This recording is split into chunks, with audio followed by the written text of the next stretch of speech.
Morning, ladies and gentlemen, and thank you for joining me. Today we're going to continue our discussion when it comes to talking about Tartaria and the culture and everything that deal with that. Now, one of the things that I've been looking into recently is the mapping and cartography that has to do with our knowledge of the Tartarian culture.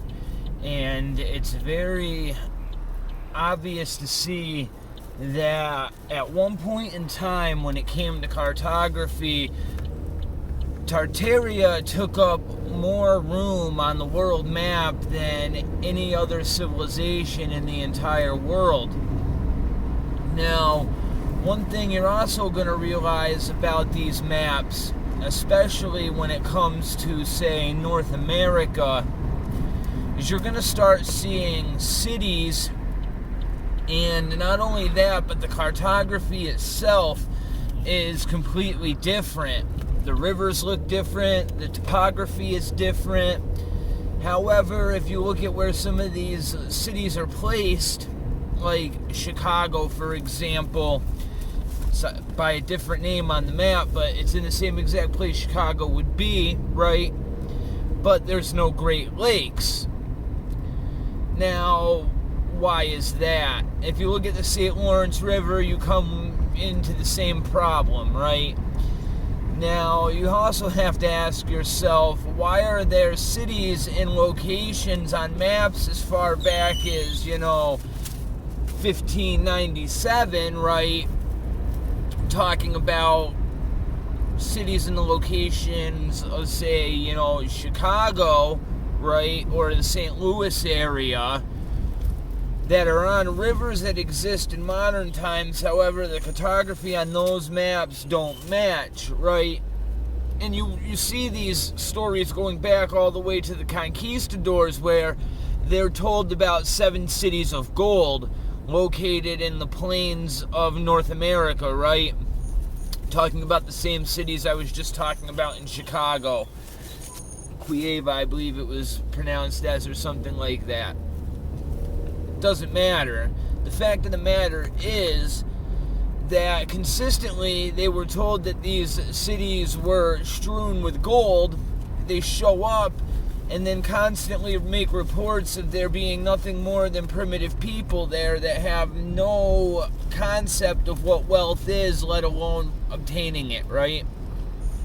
So then you run into this issue of you're constantly being told one thing by the narrative coming from the local people that's constantly being reported back to, the royalty. So what would happen is you'd have an expedition of people go out on a ship, right? And you'd have 4 of them come back after a catastrophe happened. They managed to survive, and they survived off of the knowledge and wealth and help of the local people, right? And then they go back to their jurisdiction, their royalty, and they tell their royalty, hey, these guys told me stories of 7 cities of gold where we can find vast riches. And then, of course, the royalty jumps on board with that and sends out their conquistador, right? And it's not just a normal guy going out there looking to kill people and conquer territory and land. No, he's looking for actual treasure in gold, right? Now, the journey that one of these guys took was so long across the plains of North America that they were actually piling stones and dung from the buffalo and the horses that they brought with them, so they could find their way back in case they got lost. That's how much distance they covered, right? And what's funny is they were looking for a king who is referred to in Latin as Tartarex, right? And if you break that down, it's not his actual name, right? Tartarex, the derivative in Latin, is Tartarian king. So you have records of a conquistador, right, looking for direct contact of a Tartarian king who supposedly owns, and not owns, but operates a city of great wealth with vast amounts of gold. He adorns himself with a gold cross with the goddess of heaven adorned on it, right? And these are stories that were told by the locals. However, this conquistador comes back and reports to the royalty that he found nothing more than a naked man clad in a copper adornment. It wasn't a cross, right? Because they made it very explicit there was nothing to do with Christianity there, okay? And they portrayed him as crazy when they came back to reporting to the royalty that sent out this expedition. Now, I find this very interesting because for hundreds of years you have stories of these seven kingdoms, these seven cities of gold, right? And then you have the complete Latin derivative of a king that supposedly reigned over a kingdom directly where Chicago was supposed to be, right? According to the name that was given by the locals. It's also found on a map from 1597, right next to where the Great Lakes should be, but are not on this map. However, this is where things get very interesting to me, is because that conquistador reported to have been somewhere out by Kansas, according to where he said he was, right? However, if you look at these maps from 1597, okay, he didn't go to the place that he was supposed to, which was where Chicago would have been modernly, right? But they were given the same name as the locals as you find on that 1597 map. So this guy went to the wrong place. Now, me logically thinking, right, if you have a dominant culture that's been around and has a well-established culture, and they're isolationists, right, by nature, they don't let anybody from the outside in.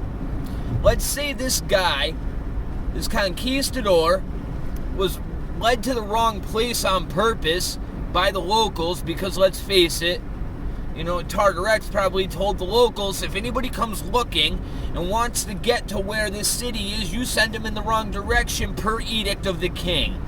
Or to some extent, you know what I'm saying? That's what I would do if I was a leader, right? So they end up going out to this area where, hey, maybe the primitive is imitating, you know, Tartarian to the best extent that he can. And then the conquistador goes back and tells his royalty there's nothing out there because that's what he was meant to see. Or, this is probably more likely in my opinion, if I was that conquistador and I made that journey and I knew what Spain was capable of at that time. When I made my journey back to Mexico, right, New Española, that I would not tell everybody what I had found. Because let's face it, let's say you stumble across what we think of as Tartarian culture, these magnificent buildings that are being powered by, you know, wireless technology that you can't even possibly comprehend. They have the ability to wipe you off the face of the earth if they want to, right? I'd be so terrified I wouldn't even want to make contact with these people, okay? Because I'm in the mindset of Spain, conquistador, we go out and we conquer, etc. And let's face it, man, it's probably not the first time that the conquistadors had run into Tartarian technology or Tartarian culture at some point, right? They would have had to have if it was a worldwide culture. But you constantly have these contradictions where you have common people who get lost on expeditions and come back with fantastic tales from the locals or eyewitness accounts of cities of vast wealth and technology that they can't possibly put into language to understand.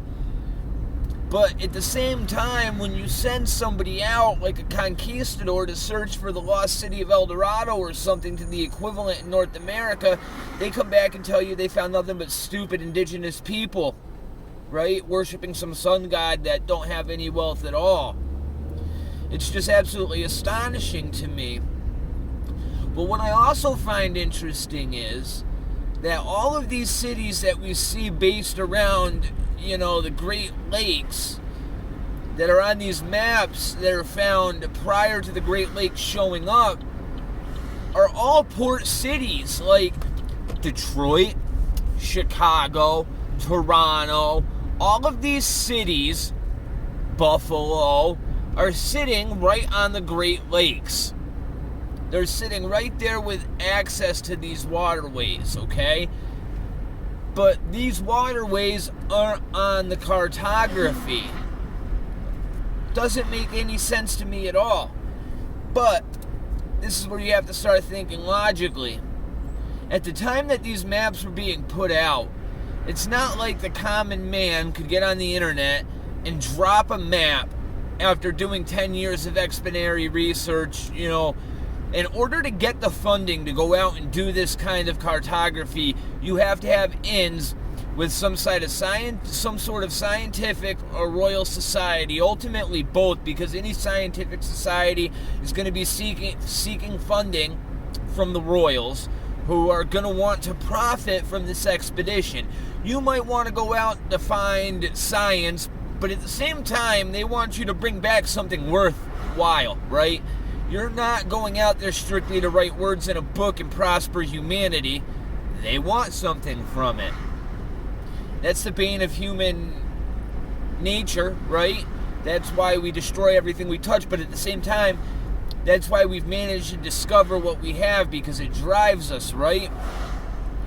But what incentive, right? What incentive do the royals have of having their cartographers come back and put out an accurate map describing the Hudson River Basin and all of the Great Lakes? Okay? Because what that does is, at that time, it gives that information to every competing culture and country that you know of. You open up the possibility of everybody flooding into that area and moving in, right? Which is eventually what ends up happening, right? But maybe, just maybe, the royals ended up hiding this information.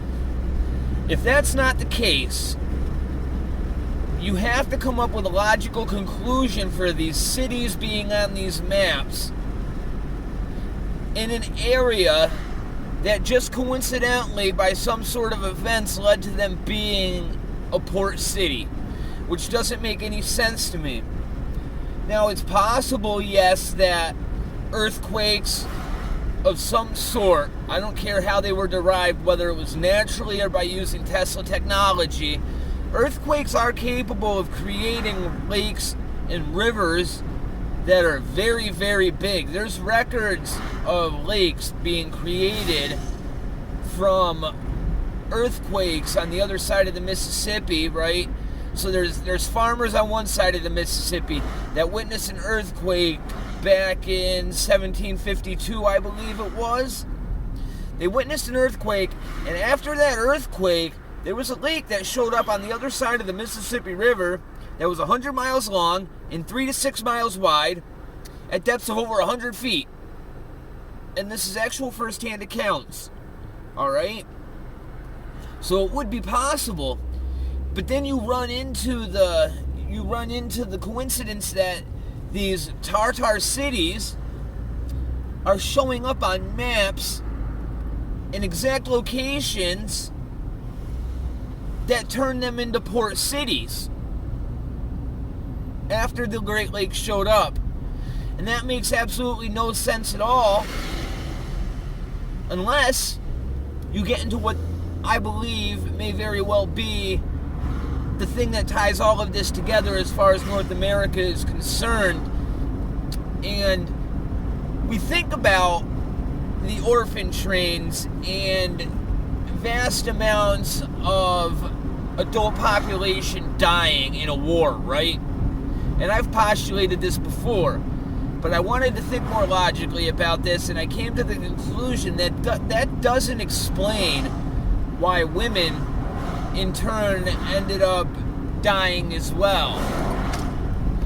Now, I'm still running into the problem of children not dying in this event as well, because let's say it was caused by Tartarian technology, whatever, creating an earthquake and the Great Lakes being formed, right? Children would have died too, so why are the children the only ones that are there? Okay? I haven't been able to put all of that together yet. But what if these cities were put in these places and the Tartarians decided, hey, we're going to use our technology to make the Great Lakes show up and turn these cities into port cities? I mean, that's a possibility. Now, if it backfires, it opens up the possibility of, a new population coming in and reclaiming these buildings and lands and everything. But for anybody to postulate what happens at this point is nothing more than pure speculation. Nobody has any idea what's going on, right? All we have is the evidence that's been set before us. And the maps are the most interesting because you see direct evidence of a culture being established in North America, Canada, South America, long before anything that we are taught about in school. And it's there for us to see on the map, okay? It's in first-hand journal accounts of a king called Tartarax, right?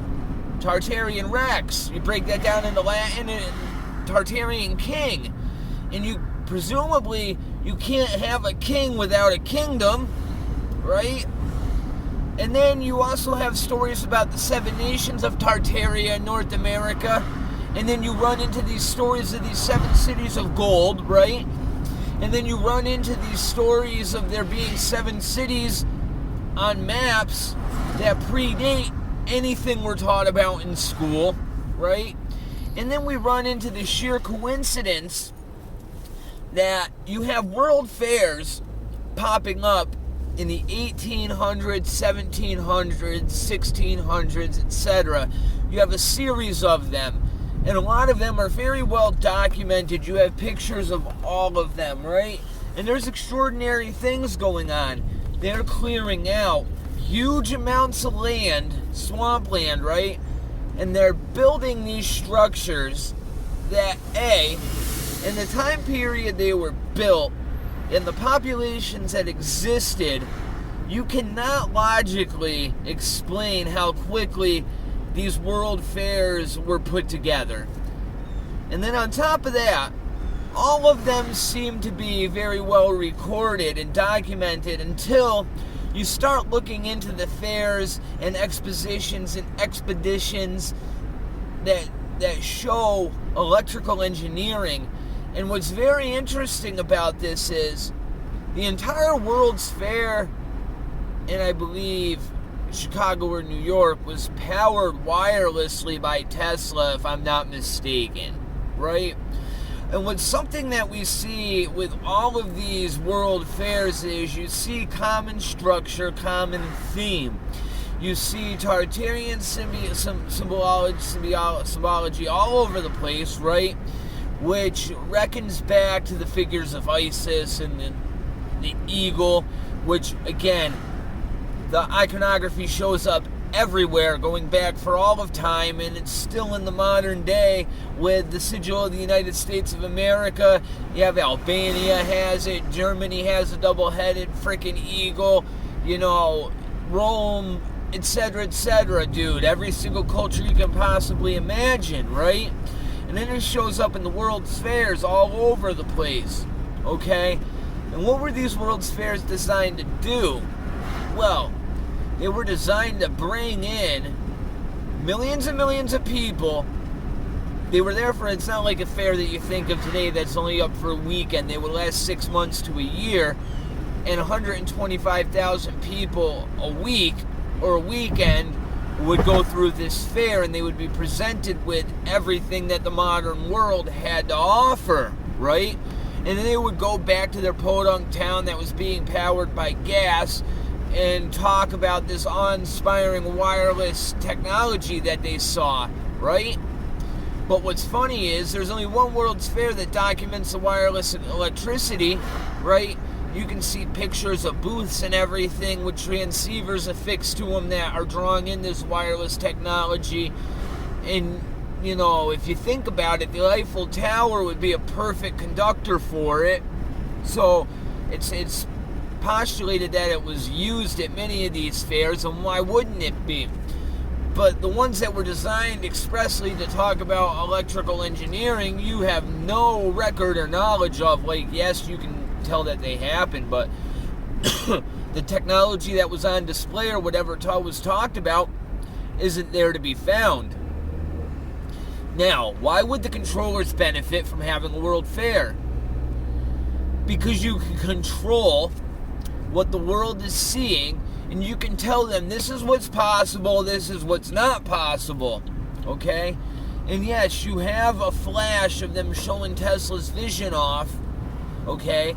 But then you have the Tesla-Edison competition, and next thing you know, everything that's being shown off about Tesla is that it's very, very, very dangerous, that it kills, etc., etc. It's not safe for use in homes. And then the World's Fair starts pushing Edison, and then bam, next thing you know, Tesla's ostracized, okay? And then his technology was wiped off the face of the earth. There's a reason for all of this. Now, all of this ties together, my friends. All of it. And that's why we have to talk about it. It's just an interesting topic, and I'm going to start focusing in on it because, honestly, I can't stop thinking about it. But we have to focus on this information that we're not being given as far as what we're being taught about in school, okay? Because when you look at these maps, it's clear to see that not only was the Tartarian culture responsible for more land mass than any other country in the entire world at one period in time, it also has influence in areas that we never thought people existed before, okay? Start looking back at some of these city plans for Chicago and New York City and Washington, D.C., and when they were developed, and ask yourself a question here. Did we find these cities and take them over for ourselves? And it would explain a lot of the infrastructure problems we had with them. Because it seems as though they started falling apart on us, as though we couldn't maintain what we had built, which makes no sense at all, right?